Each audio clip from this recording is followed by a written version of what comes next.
my name is EUNICE from Bachelor of Physical Education, and for today's video, we are going to talk about throwing.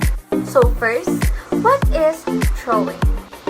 Throwing sports or throwing games are physical human competitions where the outcome is measured by a player's ability to throw an object. The two primary forms are throwing for distance and throwing at a given target or range.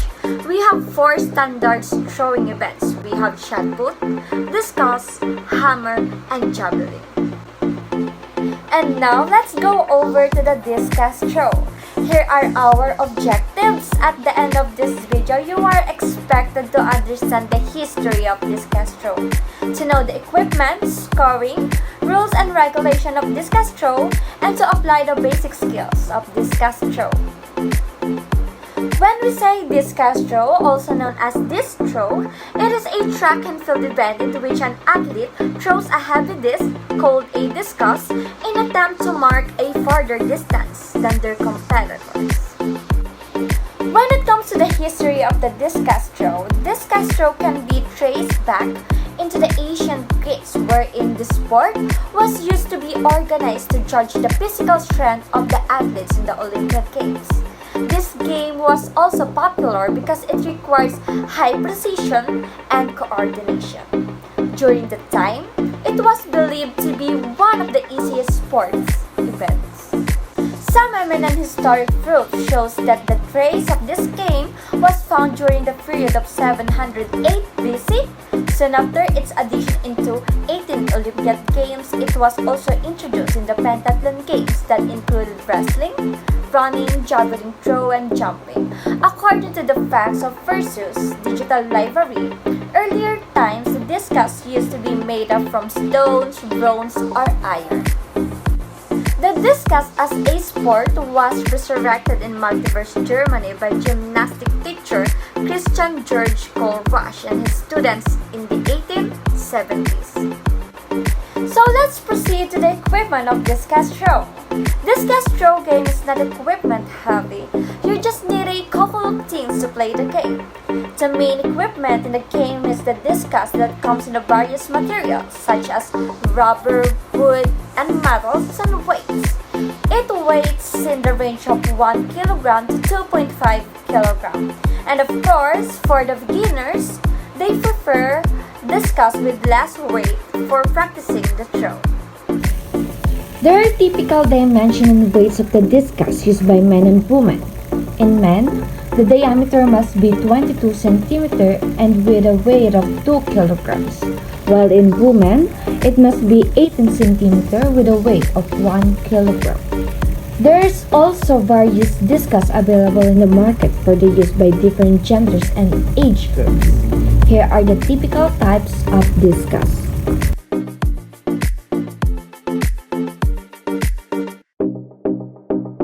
And there is a few more equipment required to conduct discus throw game. Here are measuring tape that's used for measuring length of the throw of the discus, marking flags that used to mark several throws made by a single player, and recording sheets that is required by the trainers or officials to record the scores and other details of the players. While playing discus throw, the player launches the discus from a circular area by turning around oneself for 1.5 turns. The playing environment of discus throw mainly includes the following: field design, throwing circle, cage, and landing zone. Let's go to the field design. The following diagram shows the typical structure of a discus throw playing environment. The throwing circle is the area within which the player needs to take a start and complete the throw. It is made of iron, steel, or other suitable materials such as hard rubber sheet. The top of the circle is aligned horizontally with the ground outside the circle. While the other equipment in the playing environment such as the cage is also equally important for safe playing. The U-shaped cage offers protection for the viewers. It is designed and manufactured such that it can take the load of mistral of the discus of 2 kilograms flying at a speed up to 25 meters per second. And for the landing zone, It is where the discus arrives after the player throws it. The landing zone surface must be capable of taking the impressions of the discus upon its landing. It is made of natural grass or other suitable material without any bumps. So we are in the rules and regulations. Rules of discus throw. Greetings, fellow athletes. Today we're talking about Olympic discus throw rules. So let's start. Objective in discus throw. In this game, the athletes are required to throw a discus of 1 to 2 kg into the air as far as possible within the prescribed zone. 2. The athlete spins oneself around to gain momentum and finally throws the discus in the air. Scoring in discus throw. 1. Scoring is done in terms of measurement. 2. The measurement of each throw is conducted immediately following the attempt. 3. An attempt is measured from the nearest mark of the discus inside the circumference of the circle. Rules of discus throw. 1. The discus can be made of any material such as wood, but it must have a circular edge with a metallic rim. 2. The inner construction of the discus can be both solid or hollow. 3. It is necessary that the cross-section of the edge should be made in a circular manner and it should have a radius of 6 mm. 4. The discus must be free from any type of sharp edges or irregularities. 5. It should be made sure that all sides of the discus are identical. 6. The discus must have smooth finishing. 7. It should be made sure that the cage where the athletes play must have this strength to arrest a disc of around 2 kilos coming at a speed of 25 meters per second. 8. All threats of rebounding off the discus from the cage must be eliminated. 9. The cage must be constructed in a U shape. The cage should at least one side open. 10. At the lowest point, the height of the netting should be 4 meters. 11. Although it's recommended that the cage should be constructed with synthetic and natural fiber, it can be constructed with high tensile strength steel wires. 12. The discus can only be thrown by an athlete where he or she is standing inside a circle which has a diameter of 2.5 meters. 13.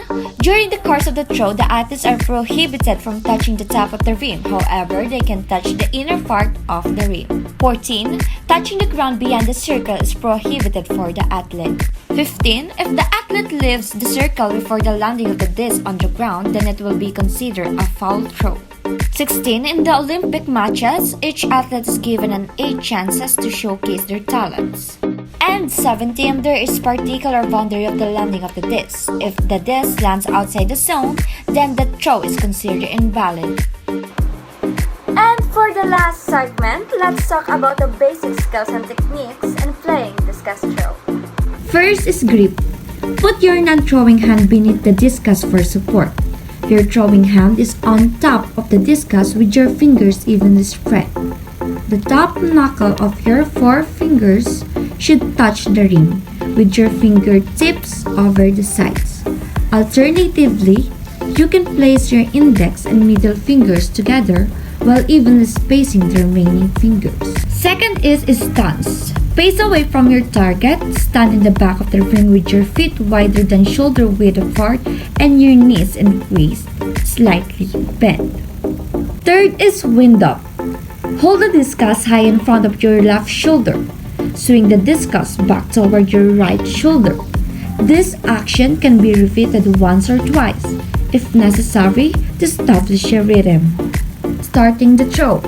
Rotate your torso clockwise, bringing the discus as far as you can, holding it in your throwing hand only. Your non-throwing arm should be pointed in the opposite direction as your throwing arm. Keep your throwing hand as far from your body as possible throughout the throw. Your weight is on your right foot and your left heel is off the ground. Fifth is beginning to turn to the center of the ring. Begin rotating your shoulders in the direction of the throw as you shift your weight to your left foot. Then pick your right foot up and swing it around the left. Pivot on the ball of your left foot as you spin toward the center of the ring. Sixth is completing the turn to the center of the ring. Just before your right foot lands in the center of the ring, push off with your left foot and continue pivoting toward the front of the ring. 7. Turn to the power position. Pivot on your right foot, swinging the left leg to the front of the ring. Your left foot should land outside of the right. If you draw a line from your right foot to the target, your left foot should be slightly left of the line. 8 is power position. Assume the power position with your left side planted and firm and your left arm pointing forward. Your weight should be shifting from your right side to your left. Your throwing arm should be behind you, outstretched with a discus at about hip level. And last is release. Continue shifting your weight forward as you pivot your hips. Bring your arm up at approximately a 35-degree angle to release the discus. The discus should leave your hand smoothly off the index finger with your hand at about shoulder height. Follow through, rotating to your left to remain in the ring and avoid falling. So let's watch this video for us to know how to play it properly. Cantor's first throw turned out to be his best, 65.1 meters. And so while it wouldn't be gold, it appeared he would finish with a medal as well.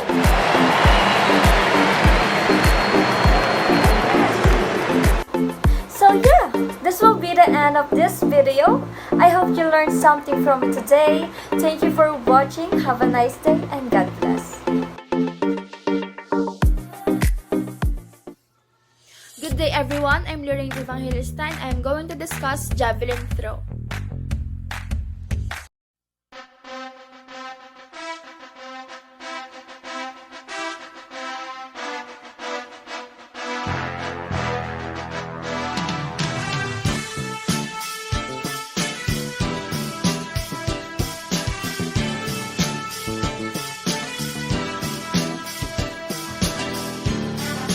First, let us know what is javelin throw.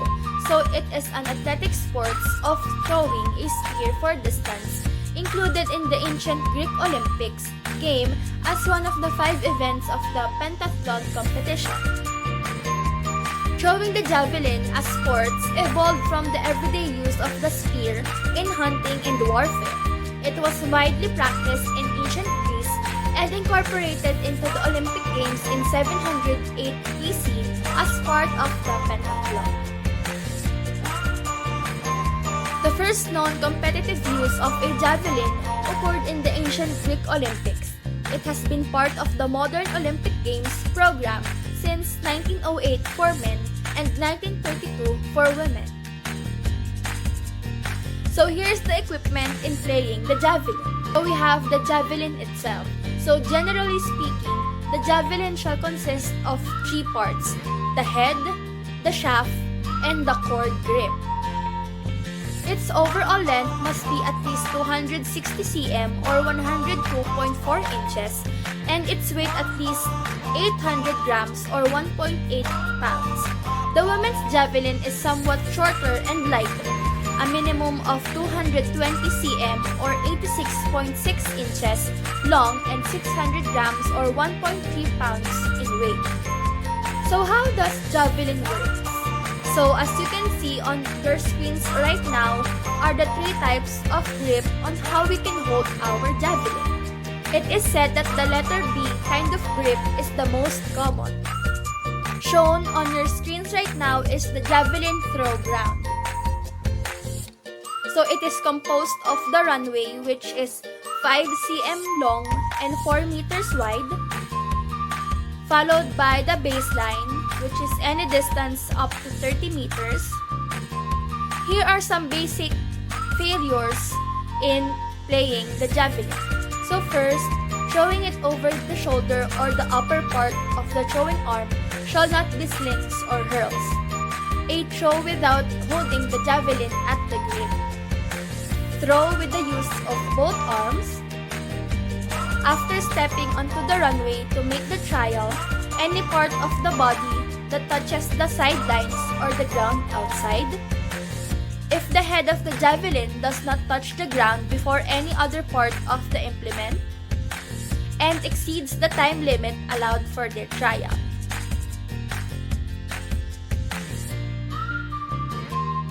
measuring the javelin throw. Unlike any other sports, there are 7 officials officiating in this kind of sport. Some are on the line, some are at the end of the javelin throw ground, and some are at the track field, making sure that there are no runners upon throwing the javelin. Officials use a long measuring tape for them to be able to measure the distance of the throw.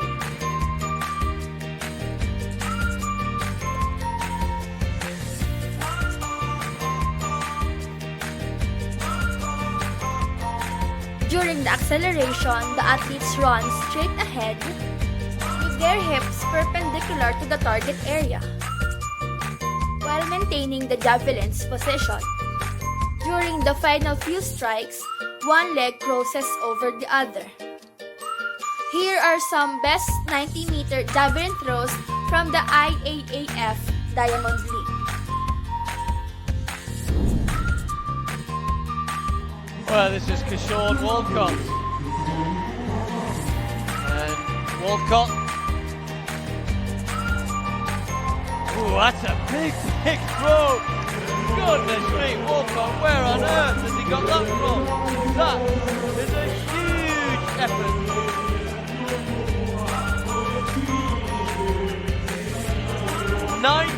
meters and 16 centimeters, and welcome to the party, Kishore Walcott. Well, Julius, here you go. 6th and final round of this javelin competition. He really is getting confident. Hammers that one out. Oh, look at that. That was a sensational throw. That's got to be over the 90-meter mark. Have a look at this. He wallops it. He really is strong. And that was the best technically I've seen him. And that javelin is, well, it's going for the move. The javelin with the Thomas roller about to launch that 800-gram javelin away. Now then, what's he done with that one? Oh, I say! That is a sensational throw. That's way over 90 meters. Well, the questions were asked and the answer was given, quite frankly. 93 meters and 90. Wow! Sure, that puts him second on the all-time list behind Zelezny. Jumps above Yego Paviainen. That goes all the way back to 99 as well. What a throw!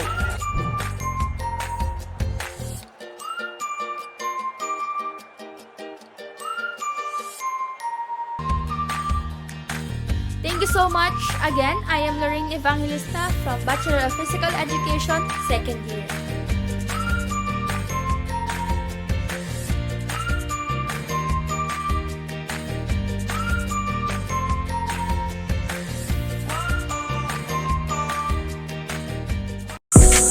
Good day everyone, I am Marlo Pasamba and today I will discuss to you the shot put. Okay, shot put is sports in athletics, which is the track and field in which a spherical weight is thrown or put from the shoulder for distance. It derives from the Asian sports of putting the stone. Okay, malinaw naman po na ang larong ito ay isang pagalingan o palakasan sa paghagis ng isang mabigat na bola palayo. Okay, we have the 3 objectives. First, we can identify the shot put well, and then the second one is we can discover more the sport, shot put, and the last is execute it well. Okay, we have the history. The first event resembling in the modern shot put likely occurred in the Middle Ages, when soldiers held competition in which they held red cannonballs. Yung cannonballs po, ito po yung binobola noong unang panahon sa bomba po. Yung sa gera, ganon.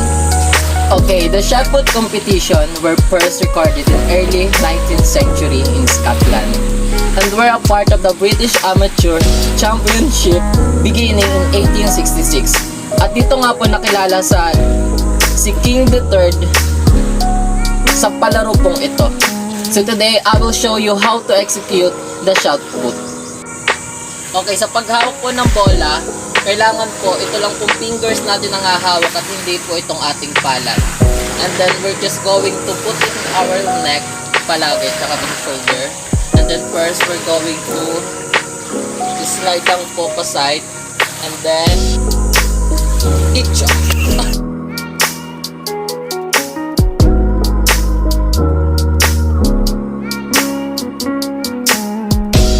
So now we're going to the equipments. Sa lalaki po, we have 7.26 kg or 16 pounds. At sa babae naman po, meron tayong 4 kg or 8.8 pounds. Next is the hour field. Kung makikita nyo po yung itim na bilog, doon po tayo pepesto para ihagis yung ating bola. And then yung vertical line naman po, dapat po hindi po doon lalampas yung ating bolang itatapon na sa ganun po ay hindi tayo magka-foul. And now, I will discuss to you the rules and foul. For the rules, we have 30 seconds to commence the throwing motion. Meron lang po tayong 30 seconds para itcha yung ating bola papalayo. And then no gloves, but taping of individual fingers is okay. Bawal po ang gloves, pero yung ite-tape po natin yung kada daliri natin ay pwede po yun. And then, at least must rest the shot close to the neck and keep it right to the neck through of motion. Dapat po, lagi lang po siyang malapit sa ating neck na sa ganun po ay hindi tayo magkaroon ng foul. And then second one is, at least must not touch the top or outside of the circle or two board of the ground beyond the circle. Bawal po natin matapakan yung labas ng bilog na sa ganun po ay hindi ulit tayo magka-foul. Yun po yung mga rules. And then, for the last one, shot must land in the throwing sector, which is a circular sector of 34.92 degree. Okay po, dapat po yung bola nating itatapon ay hindi bababa or dapat po makakapasok siya sa 34.92 degree. Yun na po yung pinakamalapit na dapat nating paglandingan ng bola. Okay, now let's go to the pause. First, does not pose within the circle before the beginning the putting motion. Dapat po, nasa loob lang tayo ng circle. And then the second one is, does not complete the putting movement initiated 30 seconds of having their name called. Okay po, dapat nga po pagkatawag na ating pangalan, dapat po mai-itcha agad natin siya within the 30 seconds. Kasi po kung hindi, mapapaul po tayo. And then allow the shot to drop below his shoulder or outside the vertical plane of his shoulder during the putt. The put rather. Okay, bawal nga po yung mas mababa sa shoulder yung pag-itcha natin ng bola. Bawal po yun. And then leaves the circle before the shot has landed.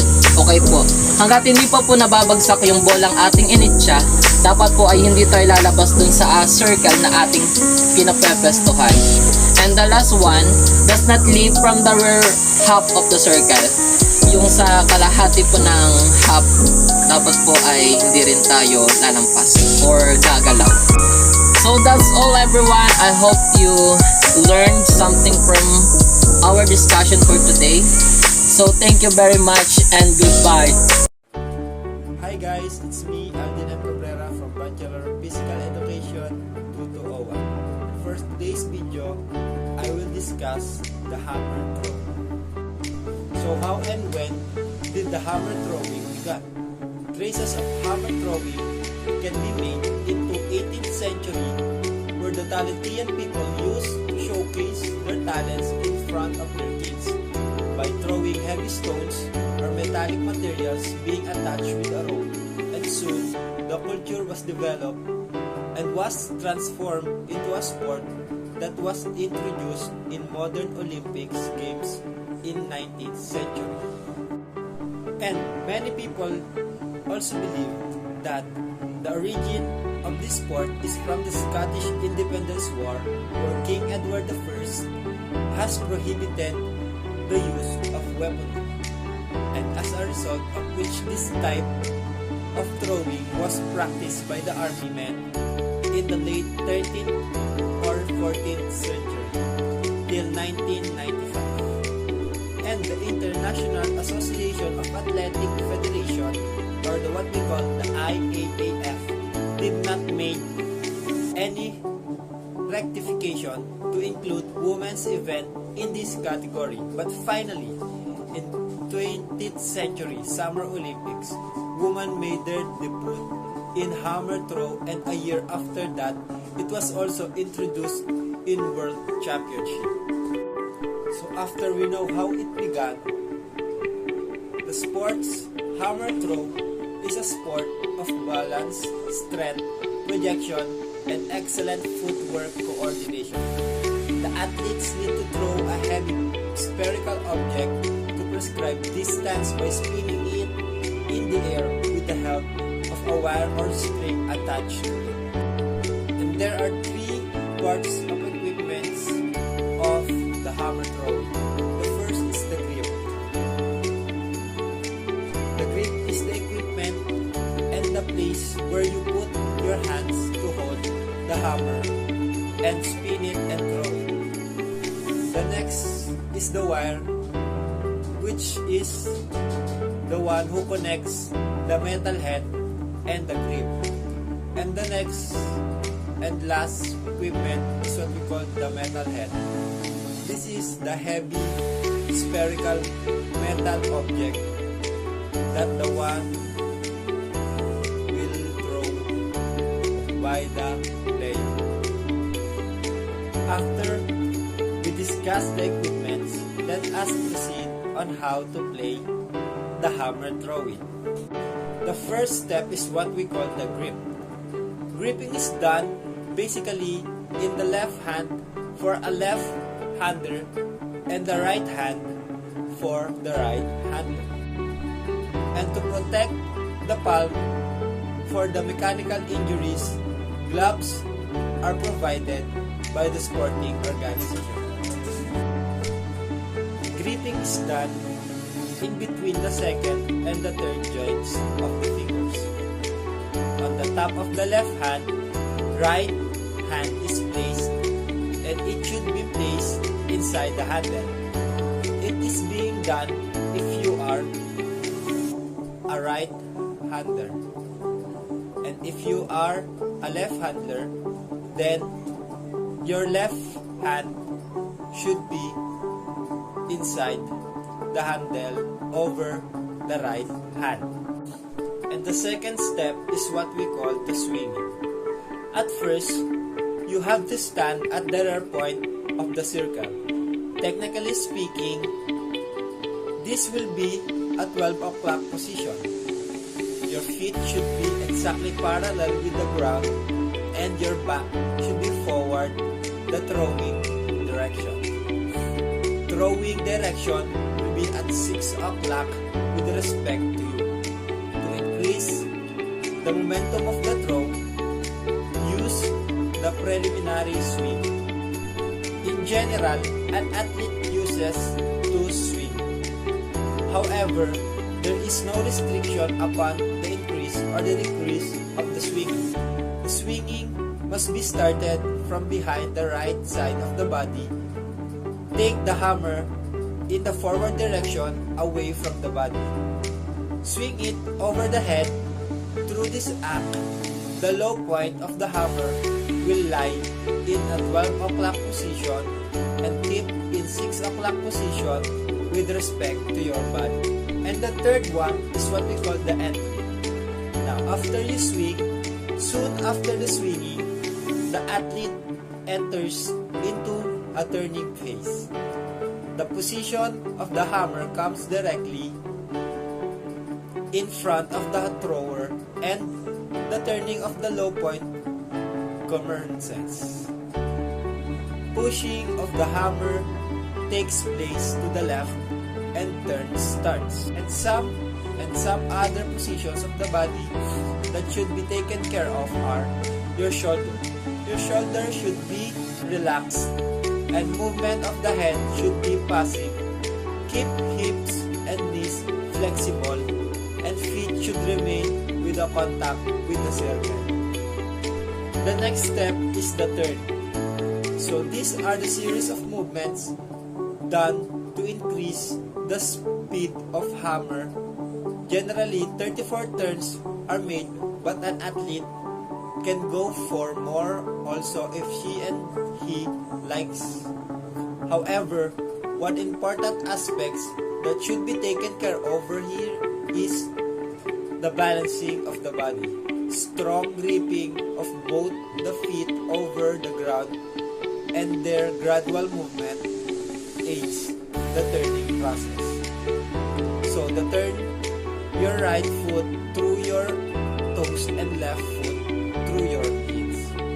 Perform a driving action with the help of your right knee and left your right leg up in the air to 6 o'clock position, and once it completes its movements, rotation of the right hip takes place around the back and up along with the right foot, and it touches the ground on the circle, exactly making a 3 o'clock marking.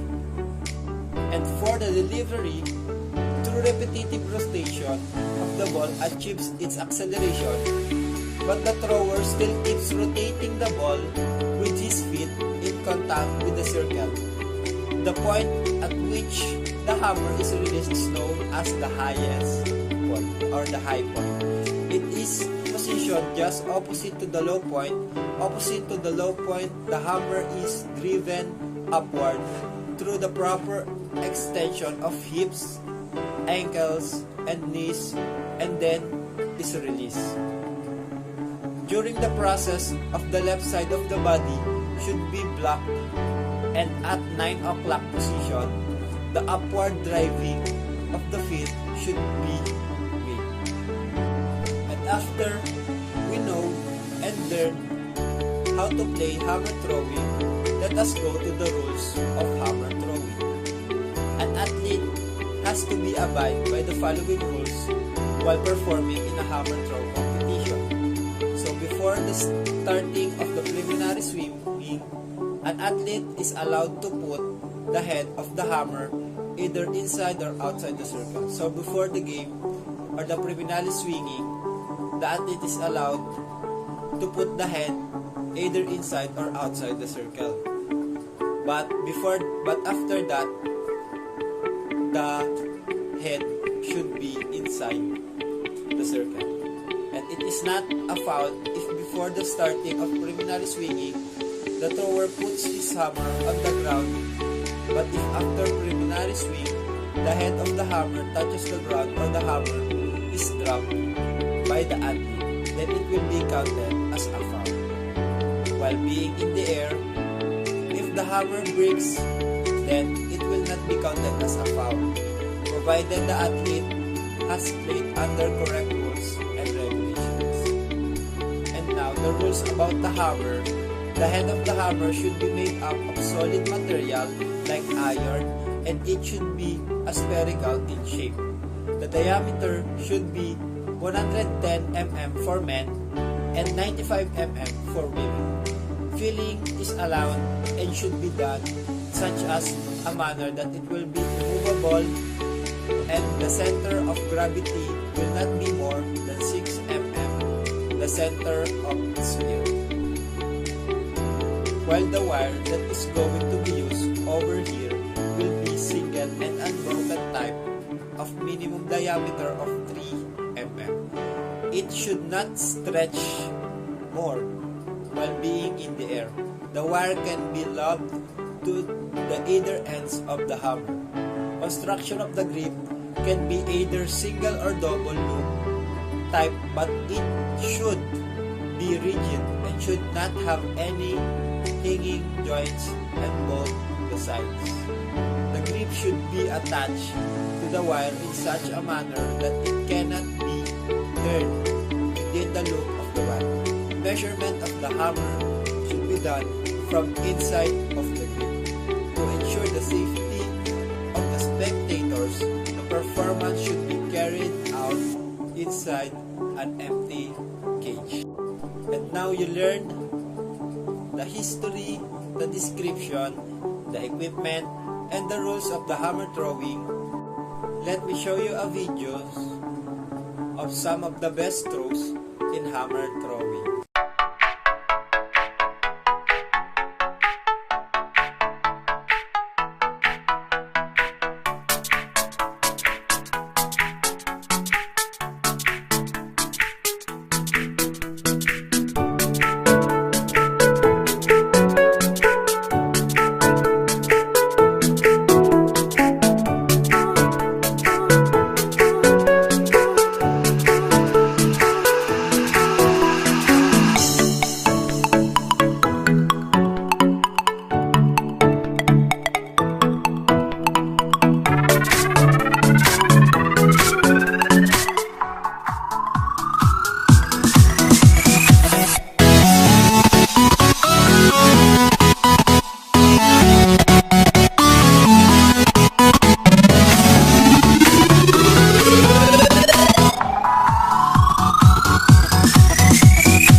That's all.